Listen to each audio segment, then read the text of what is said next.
ಸ್ನೇಹಿತರೆ ನಮಸ್ಕಾರ. ರೇಣುಕಸ್ವಾಮಿ ಹತ್ಯೆ ಪ್ರಕರಣದಲ್ಲಿ ಅರೆಸ್ಟ್ ಆದಂತಹ ದರ್ಶನ್ ಕಳೆದ 2 ತಿಂಗಳಿನಿಂದ ಜೈಲು ವಾಸವನ್ನು ಅನುಭವಿಸ್ತಾ ಇದ್ದಾರೆ. ಮೊದಲಿಗೆ ಬೆಂಗಳೂರಿನ ಪರಪ್ಪನ ಅಗ್ರಹಾರದಲ್ಲಿದ್ದಂಥ ದರ್ಶನ್ ಈಗ ಬಳ್ಳಾರಿಯ ಸೆಂಟ್ರಲ್ ಜೈಲಿಗೆ ಶಿಫ್ಟ್ ಆಗಿದ್ದಾರೆ. ಬಳ್ಳಾರಿಯ ಜೈಲಿನಲ್ಲಿ ಬಂದ ಬಳಿಕ ದರ್ಶನ್ ಕಂಪ್ಲೀಟ್ ಆಗಿ ಕುಗ್ಗಿ ಹೋಗಿದ್ದಾರೆ. ಒಂದು ಥರದಲ್ಲಿ ಒಂಟಿತನ ಕಾಡ್ತಾ ಇದೆ. ಅಷ್ಟು ಮಾತ್ರವಲ್ಲ, ಬೆಂಗಳೂರಿನಲ್ಲಿ ಸಿಕ್ಕಾಪಟ್ಟೆ ಆರಾಮಾಗಿದ್ದಂಥ ದರ್ಶನ್ಗೆ ಅದ್ಯಾವುದು ಕೂಡ ಇಲ್ಲಿ ಸಿಗ್ತಾ ಇಲ್ಲ. ಸ್ನೇಹಿತರಿಲ್ಲ, ಬೀಡಿ ಇಲ್ಲ, ಸಿಗರೇಟ್ ಇಲ್ಲ, ಟೀ ಇಲ್ಲ, ಕಾಫಿ ಇಲ್ಲ, ಹರಟೆ ಹೊಡೆಯೋಕ್ಕೆ ಫ್ರೆಂಡ್ಸ್ ಇಲ್ಲ. ಜೊತೆಗೆ ಅಲ್ಲಿದ್ದಂತಹ ದಿಲ್ದಾರ್ ಇಲ್ಲಿ ಇರೋದಕ್ಕೆ ಸಾಧ್ಯವಿಲ್ಲ. ಒಬ್ಬನೇ ಒಬ್ಬ ಇರುವಂಥದ್ದು, ಒಂದೇ ಕೊಠಡಿ. ಮಾತನಾಡಿದ್ರು ಗೋಡೆ ಜೊತೆಗೆ ಮಾತನಾಡಬೇಕು, ಏನಾದರೂ ಎಕ್ಸ್ಪ್ರೆಸ್ ಮಾಡಬೇಕು ಅಂದರೆ ಕಂಬಿ ಜೊತೆಗೆ ಎಕ್ಸ್ಪ್ರೆಸ್ ಮಾಡಬೇಕು.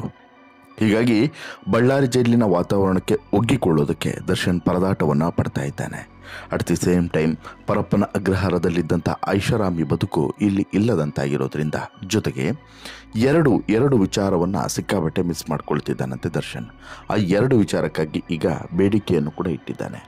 ಅದರಲ್ಲೂ ಕೂಡ ಆ ವ್ಯಕ್ತಿಯನ್ನು ಭೇಟಿ ಮಾಡಬೇಕು. ಈಗ ಪರಪ್ಪನ ಅಗ್ರಹಾರದಲ್ಲಿರುವಂಥ ಸಂದರ್ಭದಲ್ಲಿ ಮತ್ತು ಬೆಂಗಳೂರಿನಲ್ಲಿರುವಂಥ ಸಂದರ್ಭದಲ್ಲಿ ನಿರಂತರವಾಗಿ ಜೊತೆಗೆ ಇರ್ತಿದ್ದಂತಹ ಇವರಿಬ್ಬರು ಈಗ ಭೇಟಿ ಮಾಡೋದಕ್ಕೆ ಸಾಧ್ಯವಾಗ್ತಿಲ್ಲ.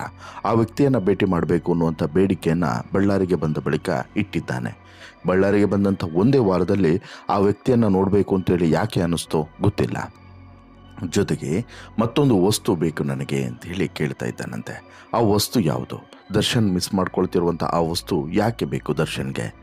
ಈ ಎಲ್ಲದರ ಬಗ್ಗೆನೂ ಕೂಡ ಕಂಪ್ಲೀಟ್ ಮಾಹಿತಿಯನ್ನು ನಿಮ್ಮ ಮುಂದೆ ಇಡ್ತಾ ಹೋಗ್ತೇನೆ. ಅದಕ್ಕಿಂತ ಮುಂಚೆ ನೀವಿನ್ನೂ ಕೂಡ ನಮ್ಮ ಚಾನಲ್ನ ಸಬ್ಸ್ಕ್ರೈಬ್ ಮಾಡಿಲ್ಲ ಅಂದರೆ ದಯವಿಟ್ಟು ಈ ಕೂಡಲೇ ಸಬ್ಸ್ಕ್ರೈಬ್ ಮಾಡಿ ಸ್ನೇಹಿತರೆ. ನೋಡಿ, ಎಲ್ಲರ ಕಾಲು ಎಳಿತದೆ ಕಾಲ ಅನ್ನುವಂಥ ಒಂದು ಮಾತಿದೆ. ಆ ಮಾತಿನ ಪ್ರಕಾರ ಇವತ್ತು ದರ್ಶನ್ ಕಾಲು ಎಳಿತಿದೆ ಕಾಲ. ದರ್ಶನ್ ಮಾಡಿದಂಥ ಒಂದೇ ಒಂದು ತಪ್ಪು ಇವತ್ತು ದರ್ಶನನ್ನು ಯಾವ ರೀತಿ ಕೊಳೆಯುವಂತೆ ಮಾಡಿದೆ ಅನ್ನೋದನ್ನು ಬಹುಶಃ ನಿಮಗೆ ಈಗ ಅರ್ಥ ಆಗ್ತಿದೆ. ದರ್ಶನ್ಗೆ ಒಂದಾದ ಮೇಲೊಂದು ಸಂಕಷ್ಟಗಳ ಸರಮಾಲೆಗಳು ಮೊದಲನ ದಿನದಿಂದನೂ ಕೂಡ ಆವರಿಸಿಕೊಳ್ತಾ ಇದೆ. ಪರಪ್ಪನ ಅಗ್ರಹಾರದಲ್ಲಿ ಐಷಾರಾಮಿಯಂತೆ ಬದುಕ್ತಿದ್ದಂಥ ದರ್ಶನ್ ಈಗ ಬಳ್ಳಾರಿ ಜೈಲಿನಲ್ಲಿ ನರಕವನ್ನು ಅನುಭವಿಸ್ತಾ ಇದ್ದಾರೆ. ಅಕ್ಷರಶಃ ಏಕಾಂಗಿಯಾಗಿರುವಂಥ ದರ್ಶನ್ ಒಂಟಿತನದಿಂದ ಬೇಸತ್ತು ಹೋಗಿದ್ದಾನೆ ಅನ್ನೋದರಲ್ಲಿ ಎರಡನೇ ಮಾತೇ ಇಲ್ಲ. ಪರಪ್ಪನ ಅಗ್ರಹಾರದಲ್ಲಿ ಪುಂಡ ಪೋಖ್ರಿಗಳ ಜೊತೆಗೆ ಕುತ್ಕೊಂಡು ಟೀ, ಕಾಫಿ, ಸಿಗರೇಟು ಅಂತ ಹೇಳ್ಬಿಟ್ಟು ಹರಟೆ ಹೊಡಿತಿದ್ದಂಥ ದರ್ಶನ್ಗೆ ಇಲ್ಲಿ ಏನೂ ಕೂಡ ಇಲ್ಲದಂಥ ಸ್ಥಿತಿ. ಎಲ್ಲಿವರೆಗೆ ಅಂತ ಹೇಳಿದ್ರೆ, ಈತನ ಸುಖ ಕಷ್ಟಗಳನ್ನು ಹೇಳ್ಕೊಳ್ಳೋದು, ಮಾತನಾಡಬೇಕು ಅಂತ ಹೇಳಿದ್ರು ಕೂಡ ಅಲ್ಲಿನ ಗೋಡೆಗಳು, ಅಲ್ಲಿನ ಕಂಬಿಗಳ ಜೊತೆಗೆ ಹೇಳಬೇಕೇ ಹೊರತು ಬೇರೆ ಯಾರೂ ಕೂಡ ಇರದಂತಹ ಒಂಟಿತನ. ಈ ಒಂಟಿತನದಿಂದ ಬೇಸತ್ತು ಹೋಗಿರುವಂಥ ದರ್ಶನ್ ಇದೀಗ ಜೈಲು ಅಧಿಕಾರಿಗಳ ಮುಂದೆ 2 ಬೇಡಿಕೆಗಳನ್ನು ಇಟ್ಟಿದ್ದಾನೆ ಅನ್ನೋದು ಗೊತ್ತಾಗ್ತಿದೆ. ರೇಣುಕಸ್ವಾಮಿಯ ಹತ್ಯೆ ಪ್ರಕರಣ ಈಗ ಅಂತಿಮ ಹಂತಕ್ಕೆ ಬಂದು ನಿಂತಿದೆ. ಚಾರ್ಜ್ ಶೀಟ್ ಸಲ್ಲಿಸೋದಕ್ಕೆ ಬೆಂಗಳೂರು ಪೊಲೀಸರು ಎಲ್ಲ ರೀತಿಯಾದಂಥ ಸಿದ್ಧತೆಯನ್ನು ಮಾಡಿಕೊಂಡಿದ್ದಾರೆ. ಇಷ್ಟು ದಿನ ಪರಪ್ಪನ ಅಗ್ರಹಾರದಲ್ಲಿ ದಿನ ಕಳೆದಂತಹ ದರ್ಶನ್ಗೆ ಬಳ್ಳಾರಿ ಜೈಲಿನ ಕಟ್ಟುನಿಟ್ಟಿನ ನಿಯಮಗಳು ಸಿಕ್ಕಾಬಟ್ಟೆ ಕಷ್ಟವಾಗ್ತಿದೆ. ಅಕ್ಷರಶಃ ನರಕದಂತೆ ಕಾಣಿಸ್ತಿದೆ. ಜೈಲಿನ ವಾತಾವರಣದಿಂದ ದರ್ಶನ್ ಹೈರಾಣಾಗಿ ಹೋಗಿದ್ದಾನೆ. ಪಕ್ಕದ ಸೆಲ್ನಲ್ಲೂ ಕೂಡ ಯಾರೂ ಇಲ್ಲ. ಕನಿಷ್ಠ ಮಾತನಾಡೋಕ್ಕಾದರೂ ಯಾರಾದರೂ ಇಲ್ಲದೆ ಇರೋದು ದರ್ಶನ್ಗೆ ಸಹಿಸಿಕೊಳ್ಳೋಕೆ ಆಗ್ತಾಯಿಲ್ಲ. ಇನ್ನು ಜೈಲು ಸಿಬ್ಬಂದಿ ಜೊತೆಗೆ ಮಾತನಾಡಬೇಕು, ಅದು ಕೂಡ ಕಷ್ಟ ಸಾಧ್ಯ. ಜೈಲು ಸಿಬ್ಬಂದಿಗೂ ಭಯ. ಈ ಅಪ್ಪನ ಹತ್ರ ಮಾತಾಡಿ ಇನ್ನು ನಾವು ತಗಲಾಕೊಂಡ್ರೆ ನಮ್ಮ ಕೆಲಸ ಹೋಗುತ್ತೆ ಅಂತ ಹೇಳ್ಬಿಟ್ಟು ಅವರು ಕೂಡ ಹೆಚ್ಚಿಗೆ ಮಾತನಾಡ್ತಿಲ್ಲ. ಕಾರಣ ದರ್ಶನ್ ಜೊತೆಗೆ ಇರುವಂಥ ಸಿಬ್ಬಂದಿಗಳಿಗೂ ಕೂಡ ಬಾಡಿ ಕ್ಯಾಮರನ್ನು ಹಾಕಿರ್ತಾರೆ. ಇನ್ನು ದರ್ಶನ್ ಇರುವಂಥ ಸೆಲ್ಗೆ ಸಿಕ್ಕಾಬಟ್ಟೆ ನಿಗಾ ಇರೋದ್ರಿಂದ ಇದರ ಬಗ್ಗೆ ತುಂಬ ಅಲರ್ಟ್ ಆಗಿದ್ದಾರೆ ಜೈಲಿನ ಸಿಬ್ಬಂದಿಗಳು. ಇಷ್ಟು ದಿನ ಪುಸ್ತಕ, ಯೋಗ, ಧ್ಯಾನ ಅಂತ ಹೇಳಿ ಕಾಲ ಕಳೀತಿದ್ದಂಥ ದರ್ಶನ್ ಈಗ ಜೈಲು ಅಧಿಕಾರಿಗಳಿಗೆ 2 ಹೊಸ ಬೇಡಿಕೆಯನ್ನು ಇಟ್ಟಿದ್ದಾನೆ. ಅದರಲ್ಲಿ ಒಂದು ಬೇಡಿಕೆ ಬಹಳ ವಿಶೇಷವಾದಂಥ ಬೇಡಿಕೆ. ಒಂದು ವಸ್ತು ಬೇಕು ಅಂತೇಳಿ ಕೇಳಿದ್ದಾನೆ, ಮತ್ತೊಂದು ವ್ಯಕ್ತಿಯನ್ನು ಭೇಟಿ ಮಾಡಬೇಕು ಅಂತೇಳಿ ಕೇಳಿದ್ದಾನೆ. ಈಗ ಮೊದಲಿಗೆ ಆ ವಸ್ತು ಏನು ಅಂತೇಳಿ ಕೇಳೋದಾದರೆ ಆ ವಸ್ತು ಬೇರೆ ಏನೂ ಅಲ್ಲ, TV. ಹೌದು, ದರ್ಶನ್ ಈಗ ನನಗೆ TV ಕೊಡಿ ಅಂತ ಹೇಳ್ಬಿಟ್ಟು ಬೇಡಿಕೆಯನ್ನು ಇಟ್ಟಿದ್ದಾನೆ.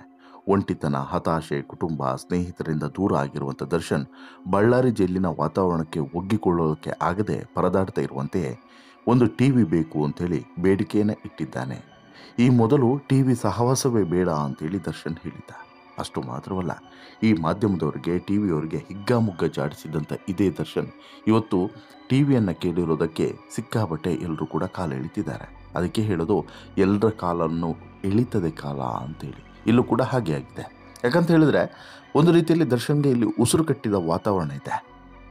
ಬಳ್ಳಾರಿ ಜೈಲಿನ ಚಿಕ್ಕದಾದಂಥ ಕೊಠಡಿ, ವಿಪರೀತವಾದಂಥ ಸೊಳ್ಳೆಕಾಟ, ಉಸಿರುಗೊಟ್ಟಿಸುವಂಥ ಪರಿಸರ, ಹೈ ಸೆಕ್ಯೂರಿಟಿ ಸೆಲ್ನ ಜೀವನ, ಈ ಯಾವುದಕ್ಕೂ ಕೂಡ ದರ್ಶನ್ ಒಗ್ಗಿಕೊಳ್ಳೋದಕ್ಕೆ ಕಷ್ಟ ಆಗ್ತಿದೆ. ಒಂದು ರೀತಿಯಲ್ಲಿ ಒಂಟಿತನ ಬಿಟ್ಟು ಬಿಡದೆ ಕಾಡ್ತಾ ಇದೆ. ಹೊರಗಡೆ ಬರುವಂಥ ಹೊತ್ತಿಗೆ ದರ್ಶನ್ ನೆಟ್ಗಾಗಿರ್ತಾನ ಅಥವಾ ಇನ್ನೊಂದೇನಾದರೂ ಮೆಂಟಲಿ ಡಿಸೇಬಲ್ ಆಗಿಬಿಡ್ತಾನ ಅನ್ನುವಂಥ ಭಯ ಸ್ವತಃ ದರ್ಶನ್ಗೆ ಕಾಡ್ತಾ ಇದೆಯಂತೆ. ಯಾಕಂತ ಹೇಳಿದ್ರೆ ಅಷ್ಟರ ಮಟ್ಟಿಗೆ ಅಲ್ಲಿ ಒಂಟಿತನ ದರ್ಶನ್ಗೆ ಕಾಡ್ತಾ ಇದೆ. ಇವತ್ತಲ್ಲ ನಾಳೆ ಬೇಲ್ ಸಿಗ್ಬಹುದು ಅನ್ನೋಂಥ ಭವಿಷ್ಯ ಕೂಡ ಯೋಚನೆ ಒಂದು ಕಡೆ, ಮತ್ತೊಂದು ಕಡೆ ಚಾರ್ಜ್ ಶೀಟ್ ಯಾವಾಗಪ್ಪ ಸಲ್ಲಿಕೆ ಆಗುತ್ತೆ ಅನ್ನುವಂತಹ ಚಿಂತನೆ. ಹೀಗೆ ದರ್ಶನ್ಗೆ ಒಂದಲ್ಲ ಎರಡಲ್ಲ ಸಂಕಷ್ಟಗಳು, ಜೊತೆಗೆ ಆ ಯೋಚನೆಗಳು. ಈಗ ನಾವು ಸುಮ್ಮನೆ ಇರೋರಿಗೆ ನಮಗೆ ಯೋಚನೆಗಳು ತಪ್ಪೋದಿಲ್ಲ. ಈಗ ಫಾರ್ ಎಕ್ಸಾಂಪಲ್ಲು ನಾನು ಈ ಸ್ಟೋರಿಯನ್ನು ಮಾಡುವಾಗ ನನ್ನ ತಲೆಯಲ್ಲಿ 1000 ಯೋಚನೆಗಳು ಹೋಗ್ತಾ ಇರ್ತವೆ. ಅದೇ ರೀತಿ ದರ್ಶನ್ಗೆ ಇನ್ನು ಇದಕ್ಕಿಂತ 1000 ಪಟ್ಟು ಯೋಚನೆಗಳು ಬರ್ತಾ ಇರ್ತದೆ. ಮಾಡಿದಂಥ ಒಂದೇ ಒಂದು ತಪ್ಪು ಎಲ್ಲಿಗೆ ತಂದು ನನ್ನನ್ನು ಕೂರಿಸ್ತು ನೋಡಿ ಅಂತ ಯೋಚನೆ ಮಾಡ್ತಾ ಇರ್ತಾರೆ ದರ್ಶನ್. ಈಗ ದರ್ಶನ್ ನೋಡಿ, ಅವತ್ತು ಇದೇ ಮಾಧ್ಯಮದವ್ರಿಗೆ, ಇದೇ ಟಿ ವಿಗಳಿಗೆ ಹಿಗ್ಗಾಮುಗ್ಗ ಜಾಡಿಸಿದ್ರು, ಹಿಗ್ಗಾಮುಗ್ಗ, ಹಾಗೆ ಹೀಗೆ ಅದು ಇದು ಅಂತ ಹೇಳ್ಬಿಟ್ಟು ಕೆಟ್ಟ ಕೆಟ್ಟ ಪದಗಳಲ್ಲಿ ನಿಂದಿಸಿದರು. ಆದರೆ ಈಗ ಅದೇ ಟಿ ವಿಯನ್ನು ಕೊಡಿ, ಅದೇ ಮಾಧ್ಯಮಗಳನ್ನು ನನ್ನ ಎದುರುಗಡೆ ಹಾಕಿ ಅಂತ ಹೇಳ್ಬಿಟ್ಟು ಮನವಿಯನ್ನು ಮಾಡಿದ್ದಾರೆ. ದರ್ಶನ್ ಮನವಿಗೆ ಇನ್ನೂ ಕೂಡ ಟಿ ವಿ ವ್ಯವಸ್ಥೆನ ಮಾಡ್ತಿಲ್ಲ. ಯಾಕಂತ ಹೇಳಿದ್ರೆ ಬೆಂಗಳೂರಿನ ಜೈಲಲ್ಲಿ ಆಲ್ರೆಡಿ ಟಿ ವಿ ಇತ್ತು ದರ್ಶನ್ಗೆ. ಬಟ್ ಇಲ್ಲಿ ಹಾಗಲ್ಲ. ಇಲ್ಲಿ ಜೈಲಧಿಕಾರಿಗಳು ಕೂಡ ತುಂಬ ಆಲೋಚನೆ ಮಾಡಿ ಮತ್ತು ಜೈಲಿನ ಮ್ಯಾನ್ಯಲ್ನಲ್ಲಿ ಇರುವಂಥ ಅವಕಾಶಗಳನ್ನು ಪರಿಗಣಿಸಿ ನಂತರ ಯಾವುದೇ ಒಂದು ವ್ಯವಸ್ಥೆಯನ್ನಾದರೂ ಮಾಡ್ತಾ ಇದ್ದಾರೆ. ಈಗ ಮೊನ್ನೆ ನೋಡಿ, ಈ ವೆಸ್ಟರ್ನ್ ಟಾಯ್ಲೆಟ್ ಬೇಕು ಅಂತೇಳಿ ಕೇಳಿದ್ರು. ನಂತರ ಈ ಸರ್ಜಿಕಲ್ ಟಾಯ್ಲೆಟ್ ಬಾಕ್ಸನ್ನು ತಂದು ಕೊಡೋದಕ್ಕೂ ಕೂಡ ಎಷ್ಟು 3 ದಿನ ಸತಾಯಿಸಿದ್ರು. ಹಾಗೆ ಇಲ್ಲಿ ಟಿ ವಿನೂ ಕೂಡ ಇವತ್ತು ದರ್ಶನ್ ಕೇಳಿದ್ರು ಅಂದ ತಕ್ಷಣ ನಾಳೆ ತಂದು ಕೊಡೋದು ಅಷ್ಟು ಈಸಿ ಇಲ್ಲ. ತುಂಬ ಆಲೋಚನೆ ಮಾಡಿ ಎಲ್ಲವನ್ನು ಕೂಡ, ಅಂದರೆ ಕಾನೂನಿನ ಆಯಾಮ ಮತ್ತು ಎಲ್ಲ ಆಯಾಮವನ್ನು ಕೂಡ ನೋಡಿ ನಂತರ ಅವಕಾಶ ಇದ್ದರೆ, ಕಾನೂನಿನಲ್ಲಿ ಅವಕಾಶ ಇದ್ದರೆ ಒಂದು ಟಿ ವಿಯನ್ನು ವ್ಯವಸ್ಥೆ ಮಾಡ್ತಾರೆ. ಇಲ್ಲ ಅಂತ ಹೇಳಿದ್ರೆ ಇಲ್ಲ ಗುರು, ಟಿ ವಿನೂ ಕೊಡೋಕ್ಕಾಗಲ್ಲ, ಪಿ ವಿನೂ ಕೊಡೋಕ್ಕಾಗಲ್ಲ ಅಂಥೇಳಿ ಈ ಅರ್ಜಿಯನ್ನು ರಿಜೆಕ್ಟ್ ಮಾಡ್ತಾರೆ. ಯಾಕಂತ ಹೇಳಿದ್ರೆ ಅದಕ್ಕೂ ಕೂಡ ಪ್ರೊಸೀಜರ್ ಇದೆ. ಇಷ್ಟೇ ಅಲ್ಲ, ದರ್ಶನ್ ಮತ್ತೊಂದು ಬೇಡಿಕೆಯನ್ನು ಕೂಡ ಇಟ್ಟಿದ್ದಾರೆ. ಆ ಬೇಡಿಕೆ ಏನಂತ ಹೇಳಿದ್ರೆ ಒಬ್ಬ ವ್ಯಕ್ತಿಯನ್ನು ಭೇಟಿ ಮಾಡಬೇಕು ಅನ್ನುವಂಥ ಬೇಡಿಕೆ. ಹೌದು, ಆ ವ್ಯಕ್ತಿಯನ್ನು ಭೇಟಿ ಮಾಡದೆ ದರ್ಶನ್ ಸಿಕ್ಕಾಬಟ್ಟೆ ಕುಗ್ಗಿ ಹೋಗಿದ್ದಾರಂತೆ. ಕಳೆದ ವಾರ ಪತ್ನಿ ವಿಜಯಲಕ್ಷ್ಮಿಯನ್ನು ಭೇಟಿ ಮಾಡಿದ್ರು. ಮತ್ತೆ ಯಾರನ್ನು ಭೇಟಿ ಮಾಡಬೇಕಿತ್ತು ದರ್ಶನ್ಗೆ? ಪವಿತ್ರ ಗೌಡರನ್ನು ಭೇಟಿ ಮಾಡಬೇಕಿತ್ತ? ಪವಿತ್ರ ಗೌಡರನ್ನು ಇವಾಗ ಹೆಚ್ಚು ಕಡಿಮೆ ದರ್ಶನ್ ಮರೆತಿದ್ದಾನೆ. ದರ್ಶನ್ಗೆ ಪವಿತ್ರ ಗೌಡ ಬೇಡ ಅನ್ನುವಂತಹ ಸಹವಾಸಕ್ಕೆ ಬಂದುಬಿಟ್ಟಿದ್ದಾನೆ. ಯಾಕಂದರೆ ಪವಿತ್ರ ಗೌಡರಿಂದಲಲ್ಲ ಇಷ್ಟೆಲ್ಲ ಆಗ್ತಿರೋದು. ಪವಿತ್ರ ಗೌಡ ಅನ್ನುವಂತಹ ಅಕ್ರಮ ಸಂಬಂಧದ ಪರಿಣಾಮ ದರ್ಶನ್ ಇವತ್ತು ಈ ಪರಿಸ್ಥಿತಿಗೆ ಬಂದಿರೋದು ಅನ್ನೋದ್ರಲ್ಲಿ ಎರಡನೇ ಮಾತೇ ಇಲ್ಲ. ಹೀಗಾಗಿ ಅಂಥವಳ ಸಹವಾಸವೇ ಬೇಡ ಅಂತೇಳ್ಬಿಟ್ಟು ದರ್ಶನ್ ತೀರ್ಮಾನಿಸಿದ್ದಾನೆ. ಸೊ ದಟ್ಟು ಬೇಡ ಪವಿತ್ರ ಗೌಡ ಸಂಬಂಧ ಅಂತೇಳಿ. ಹೀಗಿರುವಾಗ ಮತ್ತೆ ಯಾರನ್ನು ಭೇಟಿ ಮಾಡಬೇಕು ಅಂತೇಳಿ ದರ್ಶನ್ ಅಂದ್ಕೊಂಡಿದ್ದಾನೆ. ಪತ್ನಿ ವಿಜಯಲಕ್ಷ್ಮಿಯನ್ನು ಭೇಟಿ ಮಾಡಾಯಿತು, ತಾಯಿನೋ ಅಥವಾ ಸಹೋದರನೋ ಯಾರನ್ನ ಅನ್ನುವಂಥ ಪ್ರಶ್ನೆ ನಿಮಗೆ ಮೂಡ್ತಾ ಇರ್ಬೋದು. ಇಲ್ಲ, ಮಗ ವಿನೀಶನ್ನು ದರ್ಶನ್ ಭೇಟಿ ಮಾಡಬೇಕು ಅನ್ನುವಂಥ ಬೇಡಿಕೆಯನ್ನು ಇಟ್ಟಿದ್ದಾನಂತೆ. ಈಗಾಗಲೇ ಬೆಂಗಳೂರಿನ ಪರಪ್ಪನ ಅಗ್ರಹಾರದಲ್ಲಿರುವಂಥ ಸಂದರ್ಭದಲ್ಲಿ ಆಗಾಗ ವಿನೀಶ್ನನ್ನು ಭೇಟಿ ಮಾಡ್ತಾ ಇದ್ದ. ಅಂದರೆ 3-4 ಸಲ, ಬಹುಶಃ ಅಷ್ಟು ಸಂದರ್ಭದಲ್ಲಿ 3-4 ಸಲ ಭೇಟಿ ಮಾಡಿದ್ದಾರೆ. ಆಗೆಲ್ಲರೂ ಕೂಡ ಆ ಮಗನಿಗೆ ಅದೇ ಹೇಳ್ತಿದ್ದಂತೆ, ಧೈರ್ಯ ತುಂಬ್ತಿದ್ದಂತೆ, ಇಲ್ಲ ನೀನು ತಲೆ ಕೆಡಿಸ್ಕೊಂಬೇಡ, ನಾನು ಹೊರಗಡೆ ಬರ್ತೀನಿ ಅಂತ ಹೇಳ್ಬಿಟ್ಟು. ಈಗ ಏನಾಯಿತು, ಬಳ್ಳಾರಿ ಜೈಲಿ ಶಿಫ್ಟ್ ಆಯಿತು. ಬೆಂಗಳೂರಿಂದ ಬಳ್ಳಾರಿ ಸುಮಾರು ಒಂದು 300-330 ಕಿಲೋಮೀಟ್ರು. ಅಷ್ಟು ದೂರ ಬಂದು ಅಪ್ಪನನ್ನು ಭೇಟಿ ಮಾಡಬೇಕು ಯಾರು, ವಿನೀಶ್. ಈಗ ಅದೇ ಪರಿಸ್ಥಿತಿ, ವಿನೀಶನ್ನು ನೋಡಬೇಕು, ವಿನೀಶನ್ನು ಭೇಟಿ ಮಾಡಬೇಕು ಅನ್ನೋಂಥ ಬೇಡಿಕೆಯನ್ನು ಜೈಲಿನ ಅಧಿಕಾರಿಗಳ ಮುಂದೆ ದರ್ಶನ್ ಇಟ್ಟಿದ್ದಾನಂತೆ. ಮಗನನ್ನು ಕರೆಸಿ ಅಂತೇಳಿ. ಮೊನ್ನೆ ಪತ್ನಿಯನ್ನು ಕರೆಸಿದ್ದಾರೆ, ಮಗನ ಕರೆಸಿದ್ದಾರೆ. ಬಟ್ ಇದಕ್ಕೇನೂ ಅಭ್ಯಂತರ ಇಲ್ಲ. ವಾರದಲ್ಲಿ ಒಮ್ಮೆ, ಈಗ ಹೋದ ವಾರ ವಿಜಯಲಕ್ಷ್ಮಿ ಬಂದಿದ್ದು ಅಂತ ಇಟ್ಕೊಳ್ಳಿ, ಈ ವಾರ ಮಗನನ್ನು ಕರೆಸೋದ್ರಲ್ಲಿ ಏನು ಡೌಟ್ ಇಲ್ಲ, ಕರೆಸ್ತಾರೆ. ಅಂದರೆ ವಾರದಲ್ಲಿ ಒಮ್ಮೆ ಇಲ್ಲಿ ಕರೆಸ್ತಾರೆ. ಬಟ್ ಪರಪ್ಪನಾಗ್ರಹದಲ್ಲಿ ಅದನ್ನು ಕೂಡ ಉಲ್ಲಂಘನೆ ಆಗ್ತಾಯಿತ್ತು. ಬೇಕಾಬಿಟ್ಟು ಯಾರು ಬಂದವ್ರನ್ನೆಲ್ಲ ಬಿಡ್ತಾಯಿದ್ರು. ಬಟ್ ಇಲ್ಲಿ ಆ ರೀತಿ ಇಲ್ಲ. ತುಂಬ ಸ್ಟ್ರಿಕ್ಟಾಗಿ ಒಂದು ಸೆಲೆಕ್ಟೆಡ್ ಪರ್ಸನ್ಸ್ಗಳನ್ನು ಮಾತ್ರ. ಅಂದರೆ ಮೊನ್ನೆ ಇವರು ಜೈಲಾಧಿಕಾರಿಗಳು ಮತ್ತು ಸೂಪರಿಂಟೆಂಡೆಂಟು, ಡಿ ಜಿ ಎಲ್ಲರೂ ಕೂಡ ಹೇಳಿದ್ರು ನೋಡಿ, ಬಹುಶಃ ನೀವು ಗಮನಿಸಿರ್ತೀರ ಅಂದ್ಕೊಳ್ತೀನಿ. ಬ್ಲಡ್ ರಿಲೇಷನ್ಸ್, ನೇರವಾದಂಥ ರಿಲೇಷನ್ಸ್ ಆಗಿರಬೇಕು. ಯಾರೋ 3rd ಪರ್ಸನ್ ಬಂದ್ಕೊಂಡು ನಾನು ದರ್ಶನ್ ನೋಡಬೇಕು, ಇಂಪಾಸಿಬಲ್. ಕೇವಲ ಬ್ಲಡ್ ರಿಲೇಷನ್, ನೇರವಾದಂಥ ರಿಲೇಷನ್ಶಿಪ್ ಇರೋರು. ಈಗ ಅಮ್ಮ, ತಮ್ಮ, ಹೆಂಡತಿ, ಮಕ್ಕಳು, ಈ ರೀತಿ ಇರೋರು ಬಂದು ನೋಡ್ಬೋದು. ಮಗನೂ ಕೂಡ ಬಂದು ನೋಡೋದಕ್ಕೆ ಅಭ್ಯಂತರ ಇಲ್ಲ. ಆ ಬೇಡಿಕೆಯನ್ನು ಕೂಡ ಇಟ್ಟಿದ್ದಾರೆ. ಆ ಬೇಡಿಕೆಯನ್ನು ಬಹುಶಃ ಜೈಲಾಧಿಕಾರಿಗಳು ಈಡೇರಿಸ್ತಾರೆ.